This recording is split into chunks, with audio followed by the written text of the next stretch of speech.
ഗംഗ ഇപ്പോൾ പോണ്ട ഈ ഡയലോഗല്ലേ ഗംഗയിലെ നാഗവല്ലിനെ ഉണർത്താനുള്ള കാരണം. മര്യാദയ്ക്ക് ഗംഗനോട് പൊക്കോളാൻ പറയണമെങ്കിൽ ഗംഗയ്ക്ക് ഒരു കുഴപ്പമുണ്ടാവില്ലായിരുന്നില്ല.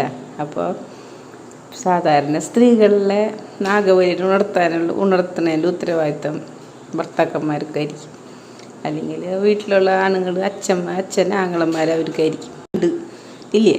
ആ നാഗവല്ലിനെ ഉണർത്താണ്ടിരുന്ന ആർക്കാണ് നല്ല കാര്യം? ആണുങ്ങൾക്ക് തന്നെ ഉണർത്തുന്ന ആൾക്കാർക്കാണ് പ്രശ്നം ഉണ്ടാവുക. അപ്പോൾ ആ ഭാവം കണ്ടില്ലേ? എല്ലാ നാഗവല്ലികളുടെ മുഖത്ത് സ്ഥായിയായ ഭാവം ഇത് തന്നെയായിരിക്കുള്ളൂ.